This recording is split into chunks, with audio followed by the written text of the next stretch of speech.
co-funded to the Vivekanand issue. So that was also presenting the joint issue. Directors of the Muslim Community, Mr. Philip Woods from Africa, resource person experts from the issue, Mr. Stalin, Regional Coordinator, PSP Program,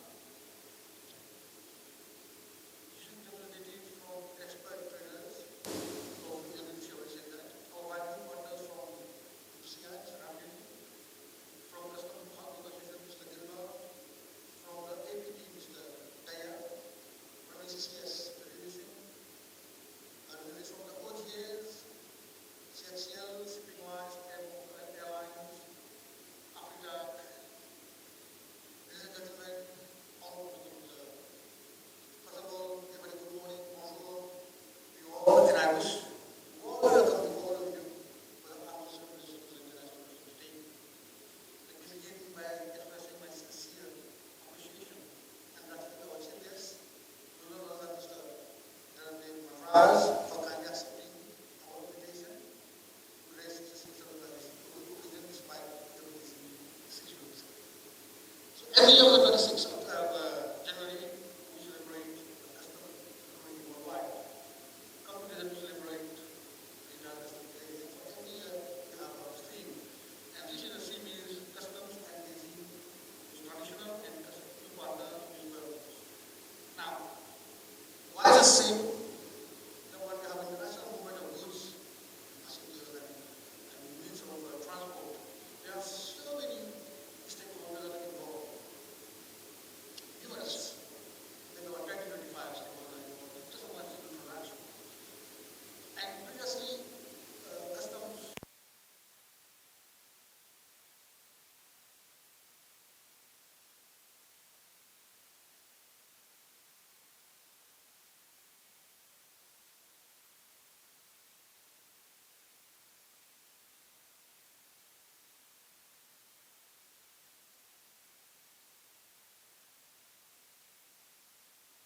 Evolves. It's not the customs drive the supply chain. It's the way the supply chain evolves.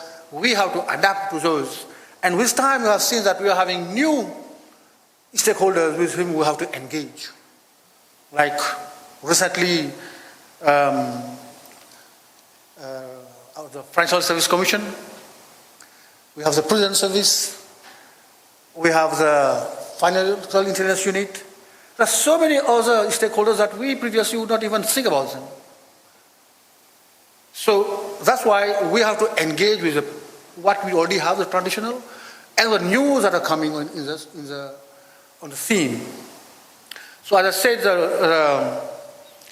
the partnership that we have to build, this is a way that we're going to facilitate trade. Our main role of customs have been, it also changed with time, because we were the money collectors. Still we do have, but this has changed a bit little. And we are more of a trade facilitator now. But you can't facilitate trade by being only one sort of ring in the chain. We talk about supply chain. So there's a chain, and you're one of the rings in the chain. So if we were to develop, to modernize, to reform only one chain, like the customs, this means that the advantage that you would have gained, it could be nullified by all the inefficiencies that we'll be having across the whole supply chain. So it's very important now, taking into account harnessing the power of IT and connectivity, that when we say we are going to modernize customs, it's a misnomer. In fact, we have to modernize, with the reforms the whole supply chain. Yes, it's true that we are having new partners, Marks, for example, coming in, and where we're helping the whole supply actors in the supply chain to sort of come to terms with the new developments. And I would here will try to make an appeal to our stakeholders, the private sectors, working very well with them, that the tiger does not go to sleep at 5 o'clock in the evening.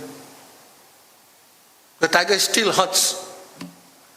So I have seen that also that custom has open up to 11 o'clock in the evening for deliveries, and we have 24 hours. You can send bill of entry, the declaration at customs. This is not happening. We also have done pre-arrival clearance. So we now have manifests that we get more than 5 days prior to the ship coming. Why we did that? We did that because we wanted our stakeholders to pass declaration before the ship comes. To pass it before the ship comes so that we at customs, we can do our risk management, and whatever has to be released prior to the ship coming, we can do that. But unfortunately, up to now, we are only seeing like it has stagnate at about 32 to 35%, and we would make a appeal to the private sector, to the brokers, and please let's do the game together, because we want to go somewhere. We want to be, because remember, but our friends, of course, we work in also with region. If we don't be careful, Madagascar and Réunion Island are not doing very well in terms of productivity as a port. So if you are not at least with them, so we may run the risk of losing our transit net. If you want to reform, if you want to be good, the whole supply chain should come together. After that, let me talk about 2 projects that we are launching today, to the International Customs Day. So we have taken this opportunity to launch a project that has been financed by the EU and which has been done under the aegis of the UNODC. That is called Container Control Program. And we have already launched it, the training part last year, and this time we are launching the part that deals exactly with the thing what you have to do, like doing risk management on pre-arrival on manifests. So we are having police officers with us, and we have custom visitors with us. So as I said, we have to work together. Under the aegis of the IOC, we are launching a customs committee. All the custom officers, all the custom administration in the region have come together and now have a committee, because most of the time goods does not move because we are not aware of the law in the other country. We have already got a lot of assistance from the UNODC. When we talk about supply chain, if you put a project in place and you don't measure the efficiency of that project, it doesn't make sense. So as the guru, my guru said, Peter Drucker said, if you're not measuring, you're not managing, you're abdicating. So the TRS is one of such tools that have been developed by the World Customs Organization, but we have been adopted also by the World Trade Organization as far as the trade facilitation agreement is concerned.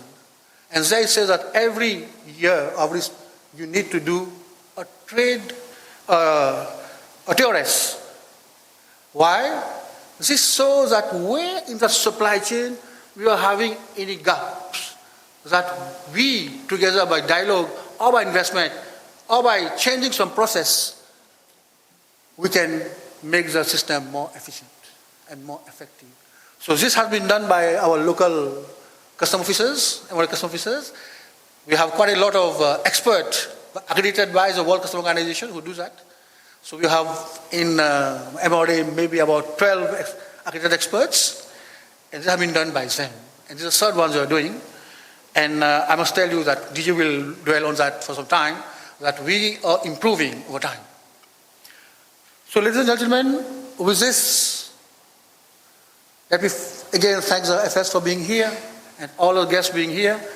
And I wish all my custom officers and everybody here present a happy International Customs Day. And thank you for listening to me.